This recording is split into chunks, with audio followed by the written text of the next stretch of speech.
By the time Silas Creed saw the lake, the daylight had already gone thin and metallic. The old wagon shuddered beneath him as it climbed the last stretch of road, its frame answering every rut with a complaint. Everything he and Josie still owned was shoved into the back and passenger footwell in the kind of arrangement that meant nothing had a proper place anymore. A duffel with clothes, 2 blankets, a plastic tote of papers, Josie's navy backpack, zipped and ready as if she expected to have to grab it fast. Silas had not come because he believed in second chances. He had come because the last motel had changed the code on their door while he was gone buying coffee, and because the letter from a lawyer in Albany was the first thing in months that had sounded even remotely like a door not fully shut. He had read it 3 times before believing it said what it said. Elowen Voss, deceased. Property transfer to surviving family relation. House on Briar Hill Road. He barely remembered Elowen, a distant aunt on his mother's side. A name spoken in the family with the particular discomfort reserved for people who had gone too quiet for too long. He knew she had lived alone. He knew nobody ever described her as kind. He knew now that she had left him a house, or something that could still be called one. Josie sat forward when the trees broke and the place came into view. That it? Silas nodded once. The house stood on a rise above the gray lake, its west side taking the wind full on. It was old, cedar dark, and weathered silver at the edges, with a steep roof and narrow windows that looked made to endure storms rather than welcome guests. But it did not look abandoned. That was the first thing that unsettled him. Neglected places sagged. They gave up in visible ways. This house had not given up. It held itself still. When he unlocked the front door and pushed it open, the smell met him first. Cold wood, lamp oil, old wool, and something faintly medicinal underneath. The rooms were dim with late light, but every part of them carried a strange, deliberate order. Hooks by the door, each numbered in fading black ink. Dry goods in the kitchen with dates written neatly on masking tape. Firewood stacked by size, not just by kind. Oil lamps filled and capped. Interior shutters with bars fitted across them from the inside. Even the cellar door at the back had a newer padlock than anything else in the house. Silas stood just inside and had the uneasy thought that Elowen Voss had not lived here like a woman waiting to die. She had lived here like a woman expecting to have to hold something off. Josie moved quietly through the front room, then into the kitchen, not touching much. She had learned how to enter unfamiliar places without claiming them. It was one of the things that hurt him most about her now, that she no longer ran ahead as if any place might become home. "You think it's safe?" she asked. Silas looked at the walls, the windows, the sink with its old enamel basin, the table scarred by decades of use. Safe was too big a word. But the roof looked solid, the stove was intact, the pipes might still work. There were blankets in a chest by the stairs that smelled clean enough to use. "It's dry," he said. "That's a start." She accepted that with a small nod, as if she too had started measuring life in categories smaller than hope. He drove back down into town before dark to get bread, soup, matches, and whatever else they could afford without pretending they could afford more. The town met him exactly the way certain places always did when a stranger arrived carrying visible trouble. Not open hostility, something more watchful. Conversation in the grocery aisle thinned when he passed. At the gas station, the man behind the counter studied his out-of-county plates a second too long before handing back his card. At the post office, while Silas waited for directions to the municipal office, a woman in a green coat said to no one in particular that the house on the hill ate money faster than it kept people. Nobody looked directly at him after that. They didn't need to. By the time he got back, the sky had turned the color of wet iron. Josie had unpacked almost nothing. Her backpack still sat beside her chair. "I think they want us gone," she said while he heated canned soup on the stove. Silas glanced at her. "Who?" She shrugged with one shoulder. "Everybody." He wanted to tell her she was reading too much into a small town. He wanted to tell her that sometimes people were just curious. But she had spent too long learning to read rooms that adults thought children didn't notice. She was usually right. The knock came just after dusk. It was polite, controlled. The kind of knock that assumed it would be answered. Silas opened the door to find a broad man in a navy wool coat standing on the porch with a pie dish covered in foil. He was in his 50s, comfortably built, his silver-brown hair combed neatly aside, his smile practiced enough to belong to public office. "Silas Creed," the man asked. "Harlan Pike, Mayor. Thought I'd come by and welcome you properly. His voice was warm in the careful way expensive offices were warm. Not intimate, managed. Silas stepped back enough to let him in from the wind. Pike thanked him and set the pie on the kitchen table as though he already understood how to enter other people's homes without seeming to. "Your aunt was a particular woman," he said, glancing once around the kitchen. "Lived hard up here by choice, I always thought. Not everyone is suited to it." Silas said nothing. Pike smiled as if silence were no obstacle at all. He spoke about the hill road icing over in rain, about the electrical system likely being outdated, about the expense of repairs in old houses, and the difficulty of keeping a child comfortable through spring storms coming off the lake. He never told Silas to sell. That was what made it slippery. He only laid each problem gently on the table between them until the suggestion formed by itself. "If you decide the burden is too much," he said at last, "I'm sure we could point you toward a decent buyer, someone fair. No pressure, no pressure." Silas had heard those words from landlords, supervisors, police officers, social workers, men collecting debts. They almost always meant pressure had merely learned to dress better. After Pike left, the house felt colder. Josie stood near the west window with one hand on the thick curtain lining. "This is weird," she said. "What is?" She held up the edge of the fabric. "It's doubled." Like somebody didn't want anyone seeing in. Silas looked at it and felt the first clean flicker of something other than exhaustion. Then Josie reached into the drawer beside the stove and took out a folded scrap of paper. "I found this before," she said. "I didn't know if it mattered." The handwriting on the paper was narrow, slanted, unmistakably intentional. "If you are still here after the first night, do not trust the first person who knocks." Silas read it twice, then once more. He did not say anything for a while. Outside, the wind struck the west wall in long, steady bursts that made the glass tremble. Josie watched his face carefully. Was it about him? Maybe? Do you want to leave? The question settled in the kitchen between them with more weight than a child's voice should ever have to carry. He could sell. Pike was right about one thing. The house would cost money. More than Silas had. He could take whatever small offer came. Go south, get a room somewhere cleaner, warmer, less watched. He could put Josie in a place with proper heat and fluorescent hallways, and a lock that worked the same every night. But another feeling had begun to move under his tiredness, slow and ugly and alive. He was used to being unwanted, used to places looking at him and deciding how temporary he was, used to leaving before anyone had to make it official. But there was something about the town's certainty, about the smoothness of Pike's visit, the way this house had already been measured as too much for him. That did not simply weary him, it offended him. That night Josie slept on the small bed upstairs, with her backpack propped against the wall beside her pillow. Silas lay awake on the sofa below, listening to the house. Old homes had layers of sound. Boards settling, wind pushing under eaves, pipes ticking as temperature changed. Around midnight he heard something else. A hollow knock, not from the door, from lower down, somewhere in the kitchen. He got up without turning on the main lamp and crossed the room in the blue dark. The sound came again when the wind hit the west side, faint, wooden, just wrong enough to separate itself from the rest of the house.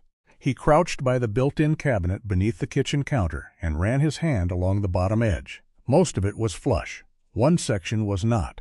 The panel sat a hair looser than the rest. He fetched a butter knife, worked it into the seam, and eased the thin board downward. Behind it was a narrow hidden space. Inside lay a small key wrapped in oilcloth, and tucked beneath it a stiff tag marked in black ink, B9. Silas stared at it for a long moment, kneeling on the cold floor while the wind pressed at the walls around him. Then he closed his hand over the key and understood, with a certainty deeper than reason, that Elowen Voss had not left behind a lonely house and a few old habits. She had left behind a system. Silas waited until morning to try the key. He did not do it out of caution so much as fatigue. By the time he had found the oilcloth-wrapped key and the stiff tag marked B9, his hands had been shaking from cold and lack of sleep, and he had no interest in discovering anything important while half delirious on a kitchen floor. So he slid the panel back into place, put the key in his jacket pocket, and lay awake on the sofa until dawn with the wind worrying the west side of the house like a thing with patience. In the morning the house looked less haunted and more exacting. Josie ate dry toast at the table with her backpack still hooked over the back of her chair. Silas noticed she had not asked whether they were staying. She had reached the age, or the kind of childhood, where asking made things feel less stable rather than more. He went back to the cabinet after she finished eating. The hidden panel came away more easily in daylight. Behind it, farther back than he had reached the night before, was a metal latch built into the floorboards themselves. The B9 key fit there with a reluctant turn. A square section of wood lifted up, heavier than it looked, revealing not a stairwell but a deep storage compartment lined in metal and insulated around the edges against damp. Silas crouched beside it for a long moment without touching anything. What he had expected, without admitting he expected it, was money. Not much maybe. A coffee tin of bills, old jewelry, savings bonds, something ordinary enough to explain why a dying woman might conceal it. What lay inside was stranger, and almost immediately more unsettling. There were document boxes sealed against moisture, spiral notebooks filled in a precise slanting hand, folded maps with brittle edges, repair receipts, utility notices, yellowing test results, administrative letters, 3 mini-cassette tapes in cracked plastic cases, a packet of papers bound separately with old paracord, as if they were the core of it or the part least meant to be lost. "Is it treasure?" Josie asked from behind him. Silas glanced over his shoulder. Not the fun kind. She came closer anyway, drawn by the seriousness in his voice. She did not crowd him, she only looked. He spent the next hour on the kitchen floor, opening things slowly. At first the pieces did not seem to belong together. Rainfall notes, dates, and water levels. Old maps of the Lake District with hand-drawn marks along pipe routes and service lines. Receipts for plumbing work done 20 years apart. Copies of county letters. A list of surnames with addresses in the lower Lake District. Pages of symptoms written beside dates. Rash, coughing, nosebleeds, recurring stomach pain, lesions that did not heal, diagnosis pending, family moved, widow alone now. The pattern formed the way a stain spread through cloth, not all at once but too far to ignore once you saw where it had gone. Years earlier, when the old treatment plant below the lake had begun to fail, something had leaked into the water serving the poorer stretch of houses downhill. Not enough for catastrophe in the newspaper sense. Nothing bright, explosive, or easy to point at. The damage had moved slowly, the way damage often did among people with no lawyers and no spare time. Illnesses that arrived one at a time. Families that relocated without making noise. Medical records no one placed beside one another long enough to make a shape. Silas sat back on his heels. He had known women like Elowen existed, though usually from a distance. The ones towns called difficult because they would not let a subject die when everyone else preferred it buried. But this was not the work of a crank. It was too methodical, too patient, too unwilling to exaggerate. Wherever she did not know something, she had written uncertain. Wherever she suspected, she labeled it suspected. And wherever someone had dismissed her, she kept that too. Not proof of madness. Proof of the years it took for people to call a woman irrational when she kept asking the same unwelcome question. By noon he had read enough to understand something else that mattered. Elowen had not known everything from the beginning. In the early notebooks, the tone was searching rather than sure. One relative dead too young. Too many complaints in one part of town. A taste in the water people described differently, but never described as normal. Letters sent. Calls unreturned. Meetings where she was listened to politely and forgotten immediately afterward. Over time, the uncertainty hardened into strategy. If they would not answer, she would collect. If they would not admit, she would preserve. He had just spread an old service map across the table when a vehicle rolled onto the gravel outside. This knock was different from Pike's. Shorter, functional. The man at the door wore a county deputy's jacket, darkened at the seams by use. He was broad through the shoulders, with a heavy face, close-cropped sandy hair, and the sort of stillness that was less calm than habitually confrontational. "Deputy Glenn Rusk," he said, looking past Silas into the house before offering the name. Just touching base. New arrival, child on property, old structure, routine things. His eyes dropped to the wagon. "You still running on that registration?" Silas said he was. Rusk nodded as if he had expected exactly that answer. He asked whether the home had been inspected recently, whether Silas intended to enroll the girl in school, whether he had guardianship papers on file, whether he knew the electrical system in older hill homes could be non-compliant and present a safety concern where minors were involved. Nothing he said was dramatic. That was what made it effective. Every question landed in a place already weak. Silas had no lawyer. The guardianship after Josie's mother died had been held together by signatures, grief, and the lack of anyone else volunteering to take her. The wagon registration was legal for now, but only just. He had no money for inspections. No money for repairs. No money for making anything look more official than it was. Rusk did not threaten him. He did not need to. When he left, Silas stood in the doorway long after the deputy's cruiser disappeared. Josie had come down the stairs halfway through and heard enough to understand the shape of it. "Can they make me leave?" she asked. Silas shut the door. "No." It came out too quickly. She looked at him for a second longer than most children would have. "Okay," she said, which meant she did not believe him but was trying to be kind. That hit harder than anything Rusk had said. By late afternoon, Silas needed two things: water that worked, and one adult in town who did not speak to him like he was already passing through. He spent an hour under the sink tightening old fittings and coaxing life out of a line that coughed rust before clearing to something that looked, at least for the moment, usable. Then he walked to the library because one of Elowen's notes mentioned a bell, and because the county map tucked into the compartment had a pencil mark beside the word archives. The library sat in a brick building that looked sturdier than the rest of town. Inside, heat clicked through old radiators. The woman behind the desk glanced up over square glasses with the expression of someone who had spent a lifetime sorting nonsense from information and had no patience left for the first category. "Nora Bell?" Silas asked. "That depends who wants her." Her hair was gray and cut blunt at the jaw. She wore no warmth she did not mean. Silas liked her a little for that immediately. He gave his name. Something changed in her face. Not softness exactly, but recognition. "You took longer than she guessed," Nora said. Silas blinked. "You knew I was coming?" "I knew she thought you might, eventually." Nora closed the ledger in front of her. "Question is how long you plan to keep the house before you sell it." He felt irritation rise fast and hot. "You all ask that before hello around here?" That was hello. When he did not answer, she studied him more carefully, as though measuring whether anger meant weakness or simply fatigue. "At least you came in yourself," she said. "That's one point in your favor." It was the closest thing to welcome he had received all day.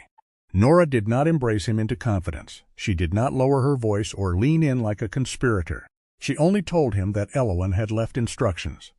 Certain materials had been entrusted to the library, but only for the family member who stays long enough to understand why she barred her own windows. Nora said it with the flatness of a line repeated exactly because accuracy mattered. "She talked about me?" Silas asked before he could stop himself. Nora's expression sharpened, not unkindly, not often, carefully. "I went into Albany sometimes. I brought books she couldn't get here. News, too. And your mother wrote letters she never fully sent. Elowen kept some. People who are quiet notice more than others think." Silas stood very still after that. It was one thing to inherit from someone he barely knew. It was another to discover he had not been entirely absent from her mind. He returned before dark with nothing from the library except the instruction to come back in 2 days and not act stupid in the meantime, which might have been Nora Bell's version of concern. That evening Josie drank a glass of water from the kitchen tap before Silas could stop her. He had managed to get the line running, and for one stupid, hopeful second he had let himself feel useful about it. An hour later she was curled on the sofa with one hand pressed to her stomach. "It hurts," she said quietly. By the time the rash rose pale and angry along the inside of her wrist, Silas's own body had gone cold with a fury so clean it almost steadied him. Not at her, not even only at the house. At the thought that the things in Elowen's boxes might not belong to the past as neatly as paper did. That whatever had moved through this town had once touched people in ways small enough to be denied and large enough to alter a life. He gave Josie bottled water from the emergency case in the wagon and sat with her until the cramping eased. After she fell asleep, he returned to the kitchen table and chose one of the mini-cassettes almost at random. The recorder took a minute to work. Then static, a click, and a woman's voice emerged. Older, dry, unhurried, as if emotion were a thing she respected too much to waste. "If they begin to care about your paperwork too early," Elowen said, "they may not know what you've found yet. But they are afraid you'll stay long enough to find it. Don't let them set your pace." Silas did not move. The tape whirred softly in the dark kitchen, and outside the lake wind leaned against the house like a long argument. Up to that point, Everything had still carried the thin possibility of coincidence. A nervous deputy, an over-involved mayor, bad pipes in an old house, the ordinary humiliations of being poor in public. The voice on the tape burned through that. Silas looked at the spread papers, the old maps, the dates, the names. Then he looked toward the stairs, where Josie slept above a kitchen fed by a line he no longer trusted. What had started as unwanted inheritance had become something narrower and more dangerous, not mystery. Pressure. The next 2 days did not change the house. They changed the way Silas moved inside it. He stopped thinking of the kitchen table as a place to eat and started using it like a work surface, pushing aside bread, receipts, and Josie's crayons to make room for maps, test results, county notices, and Elowen's notebooks. By the second morning, the table no longer looked like part of a home. It looked like someone had cut open a body and laid its organs in order. Nora Bell arrived without knocking twice. The first time, she carried a flat archival box under one arm and set it down as if she were delivering a library fine. "These were in the back room," she said. "Elowen told me not to hand them over unless you lasted past your first panic." Silas almost asked how she knew he'd had one, then decided he did not want the answer. The second time, she brought a man with oil-darkened hands and a mechanic's jacket faded to a tired blue-gray. Milo Trent was younger than Silas had expected, with broad wrists, tired amber-brown eyes, and the loose, guarded posture of someone who had spent years pretending not to notice things he noticed very well. "I'm not here because I enjoy mysteries," Milo said by way of introduction. "I'm here because your aunt paid cash, wrote everything down, and scared the hell out of me exactly once. That earns a little loyalty." Together, the three of them began to line up the pieces. Milo knew the service roads and the old pump routes around the lower Lake District. He knew which parcels had changed hands too quietly and which ones had been bought up cheap after people got sick or left. He knew that every summer, years back, families from the low houses used to come to his father's garage asking to fill jugs because their water tasted wrong again. He said it casually at first, then not casually at all. "My aunt had lesions on her arms for a year," he said, staring at one of Elowen's marked utility maps. "Doctor called it autoimmune. Maybe it was, maybe it wasn't.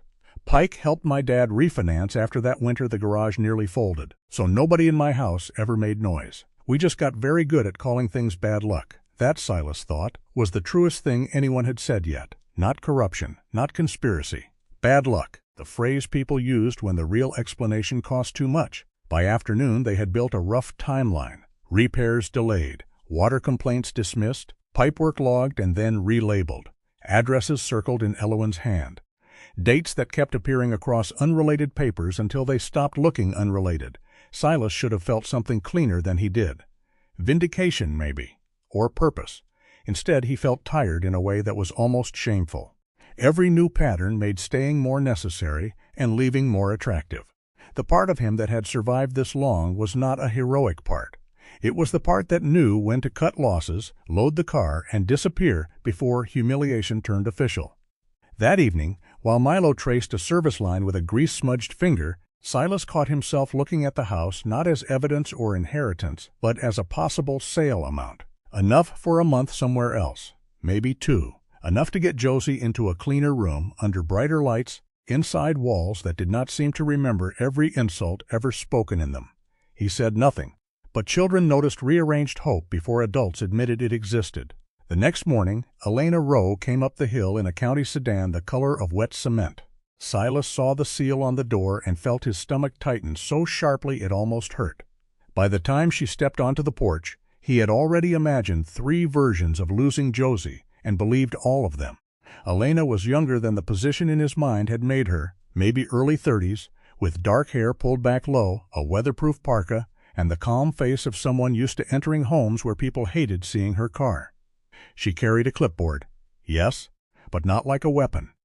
"I'm not here to remove anyone," she said within 30 seconds, which told Silas a lot about the expression on his face. She was from the District Family Support Office. If Josie was going to enroll in school, there would need to be guardianship paperwork, immunization records, proof of residence, and a basic home safety review. She walked the rooms, took notes on the exposed wire near the back hall, the loose stair rail, the unreliable plumbing, and then, without drama, told Silas what could be fixed, what forms could be filed, What emergency support funds might still exist if he applied before the quarter closed. He kept waiting for the hidden cruelty. It never came. That unsettled him more than open suspicion would have. When Elena crouched to speak to Josie at eye level instead of over her head, Josie answered in full sentences for the first time since arriving. It should have relieved him. Instead, it made him feel irrationally replaced. After Elena left, he found Josie upstairs folding and refolding the shirt she had barely unpacked. "We might need to move fast if," he began. She did not look up. "I know." Silas stopped. Josie pressed another shirt flat against the bedspread. "You always do this." "Do what?" "You pack in your head before anyone tells us to go." The words landed quietly. That was what made them final. He opened his mouth to defend himself and found nothing there that did not sound pathetic. Practical, temporary, better this way. He had used those words for years, polishing them until they almost looked like responsibility. But standing there with a 10-year-old girl, folding clothes that were not even out of the bag long enough to wrinkle, he could not pretend anymore that practicality was the whole story. She finally looked at him. "I just want to know if I should keep my books in the backpack." It was the smallest question she could have asked, and it cut him open. Later, unable to stay in the house with his own thoughts, Silas walked down to the church on the edge of town. He had noticed Pastor Dean Weller twice before, once at Elowin's funeral, once outside the grocery store, each time looking like a man who had nearly spoken and then reconsidered. Weller was in the fellowship room stacking donated cans when Silas came in. He was tall and narrow, older, with thinning silver hair and the careful hands of someone who had spent a lifetime touching things he could not fix. "I wondered when you'd come," the pastor said. Silas almost laughed. He was getting tired of being expected. Weller did not waste much time. Years ago, he said, people from the lower district had come to him with complaints. Water that tasted metallic, skin problems in children, illnesses that clustered oddly. He had heard them. He had believed enough to worry, but not enough to fight. Elowin had brought him copies of several documents and asked him to stand with her publicly. "I told her if the town split open over it, there'd be nothing left," he said, and the shame in his face made the words uglier than if he had spoken them proudly. "I called it protecting people. She called it choosing comfort." From a drawer in his office he produced a long envelope, softened at the edges from years of being handled and put away again. Inside was a letter from Elowin, 8 years old, folded around a photocopied internal memo from the Water Authority. The memo referenced pipe replacement scheduling and a delayed quality report, pending administrative review. It was not a confession. It was better than that. It was bureaucratic language trying not to describe exactly what it described. A smoking gun rarely looked like smoke, Silas realized. It looked like a line item someone hoped no one would read twice. He took the envelope home and sat at the kitchen table long after dark, turning pages until his eyes blurred. Near midnight, he found an address he recognized before his mind caught up to why. Ashbury Court, a cheap apartment block outside Albany. Mold in the bathroom vents, radiators that knocked all winter. His sister had lived there during the last hard stretch, before things went fully bad. The address appeared on one of Elowin's copied service maps inside the boundary of the auxiliary waterline district. Silas stared at it until the letters stopped looking like language. He could not prove anything. People drowned in addiction every day without needing poisoned water to help. He knew that. He knew how unfair and desperate it would be to build a verdict out of grief. But the possibility entered him anyway. Not as theory, as blood. The town was no longer some crooked place where poor people got hurt in the abstract. Its line had run through his own family now. Whether or not he could measure exactly how deep, he was still sitting there when the noise came. Not from outside at first, from the back hall. A dull impact, then a fast scrape. Silas moved before thinking. By the time he reached the kitchen, the rear mudroom door was half open to the cold, and a shadow was already slipping off the porch into blackness. He chased it 2 steps into the yard before stopping. He had no weapon, no shoes, and Josie was upstairs. When he came back inside, the theft made the point cleanly. The front room was untouched. The old lamp was still on the side table. Pike's pie dish still sat on the counter where Silas had forgotten to return it.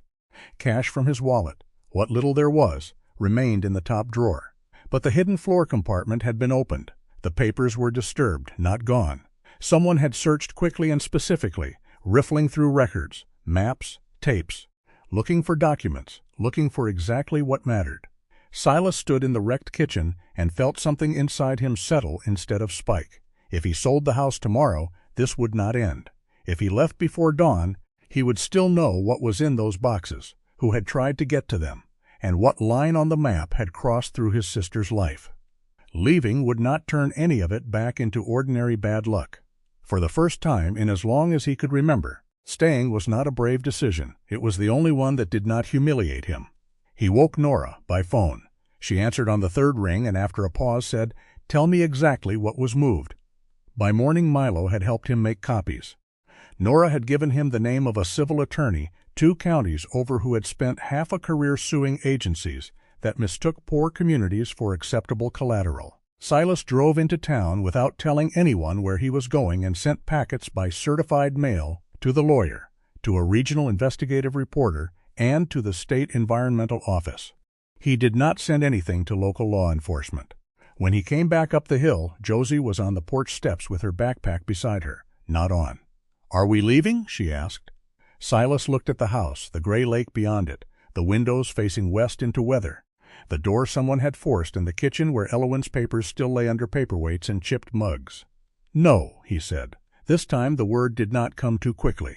"No," he said again, more for himself than for her. "Not first." Nothing broke open all at once. That was the first thing Silas learned after the packets left his hands and entered other people's systems. He had spent enough of his life waiting for single moments to change everything. A job call, a rent deadline, a hospital phone number lighting up on a screen, to understand the fantasy of abrupt endings. But the truth Elowin had saved did not move like that. It spread the way water spread under a floorboard, quietly, then everywhere at once only after the damage was already there. 3 days after he mailed the copies, a regional paper ran a small piece low on its homepage about historical irregularities in the Lower Lake District water records. 2 days after that, the State Environmental Office sent a formal notice requesting archived documents from the county. The notice did not accuse anyone. It did not need to. It did something worse. It made the past searchable. The town changed before it changed. People stopped pretending nothing was happening. That alone made the streets feel different. At the grocery store, the silence no longer had the same neat shape it had when Silas first arrived. It had cracks in it now. Some people looked at him openly, with a flat kind of blame, as if he had dragged a dead thing into daylight just to prove it smelled. Others looked away too fast. A few looked thoughtful in the dangerous way of people remembering. Mayor Harlan Pike did not collapse under the pressure. He was too practiced for that. But he lost control of the tone. That was visible even from a distance. He began speaking in town language. Review, misunderstanding, unfortunate legacy issues. No value in reopening old harm without clear science. The careful polish was still there, but it no longer set the rhythm of the room the way it had before. Dr. Owen Hart came up the hill on a wet afternoon with a leather satchel and a face that looked permanently worn thin by years of choosing words carefully. He had been a physician in town for decades, mostly retired now, a narrow man with a scholar's hands and a doctor's weary gaze. He sat at Elowin's kitchen table and laid out yellowed appointment notes, dates, and private observations he had never formally submitted because at the time they had not constituted proof, only pattern. "I saw clusters," he said. "Skin conditions, respiratory issues. Certain cancers more often than comfort allowed. But medicine doesn't move on suspicion. Not if you want to keep your license." He was not excusing himself. That made it harder to hear. The notes alone would not convict anyone. But beside Elowin's maps, Milo's recollections, the delayed water reports, and the addresses Nora had helped assemble, they formed another layer of weight. Not enough to crush the town, enough to make it bend. A few former residents began calling. Then one woman drove in from Syracuse with a folder of photographs and a son in his 20s, who had grown up on bottled water because, as she put it, "We stopped trusting the tap before anyone gave us a reason that sounded official." Another man left a voicemail too angry to be fully coherent, then called back the next morning calmer, and said he had buried wife with no answers, and would like to know whether that had been ignorance or design.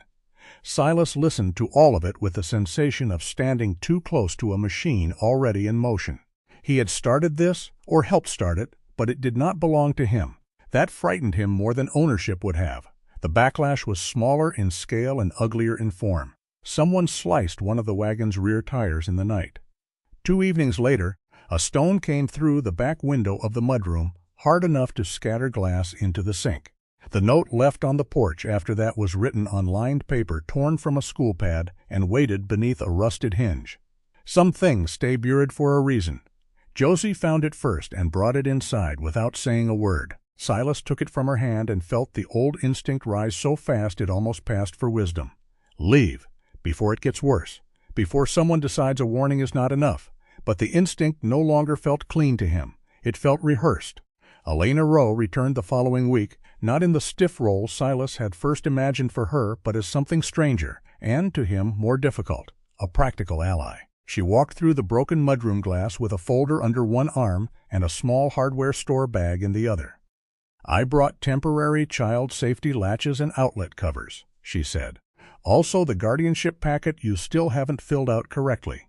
She said it dryly, without judgment. Silas gave a short laugh before he could stop himself. It was the first laugh the house had heard from him. Elena set papers on the table and went line by line through them.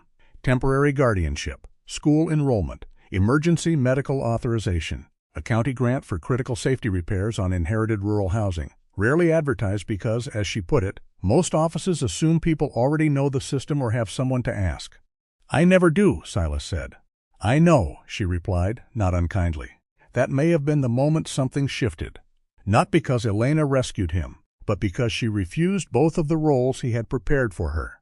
She was neither enemy nor savior. She was simply a person, and expecting him to participate in his own life like it had structure he was allowed to enter. Josie took to her more easily than Silas did. At the table, while Elena explained school forms, Josie asked what lunch was like, whether 4th grade still did library time, whether she would need indoor shoes in winter. Small questions. Ordinary questions. Silas heard them like a foreign language. For days afterward, he noticed changes too subtle to name until he saw them all at once. Josie's clothes were no longer packed tight in the backpack. 2 books sat on the shelf upstairs instead of under her pillow. One of her hair ties appeared on the bathroom sink and stayed there, a tiny act of territorial faith. Milo came by on a Saturday with sandpaper and paint for the porch chair he claimed Elowen had once threatened him over. Said if I leaned on the back rung one more time, she'd make me pay for the whole set, he said.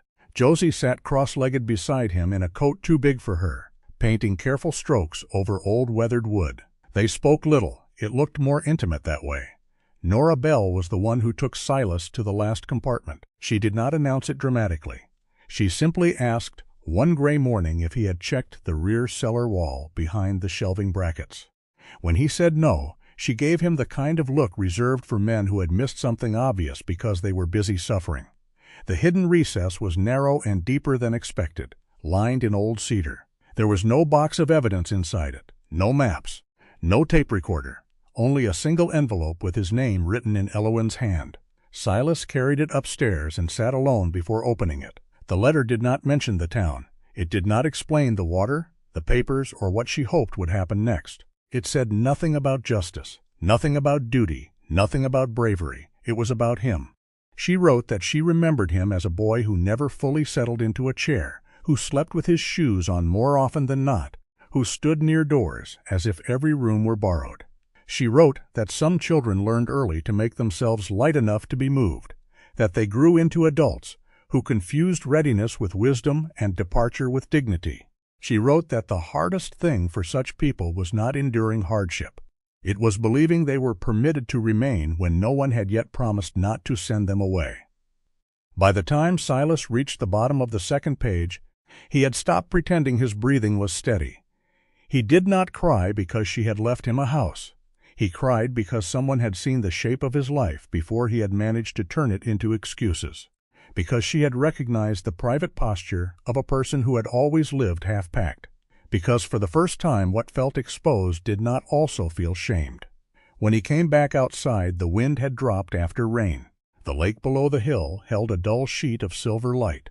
Josie was on the porch floor with a board she had dragged from the shed, painting letters in uneven white strokes.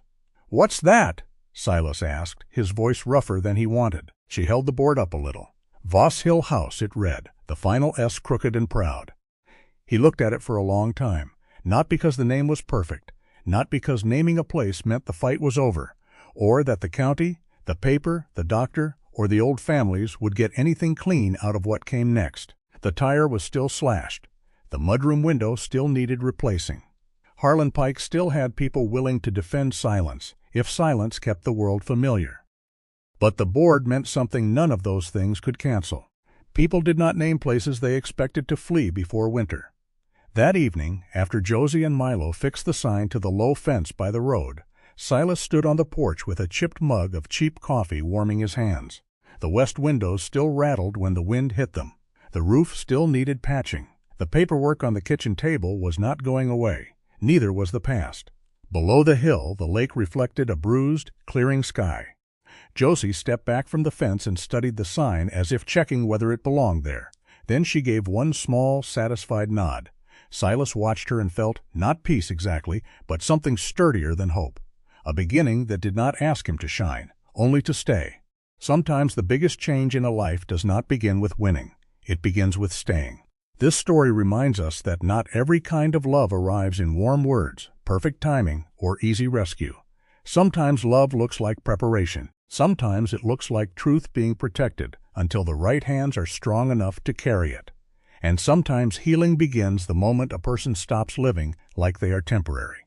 In everyday life, many people carry the same quiet wound Silas carried. They leave emotionally before they are left. They expect rejection before it comes. They keep their bags packed in invisible ways. But real change can start in small, ordinary choices. Filling out the paperwork, fixing the broken step, putting books on a shelf, trusting that a place, a relationship, or a future might actually hold. We may not all uncover a hidden truth in an old house, but we all face moments when life asks us the same question. Will we keep running, or will we begin to stay long enough to build something real? If this story meant something to you, share in the comments where in your life you had to learn how to stay. If you know someone who needs this message, please share this video with them. And if you want more stories about healing, resilience, and the quiet strength it takes to keep going, subscribe to the channel and stay with us for the next one.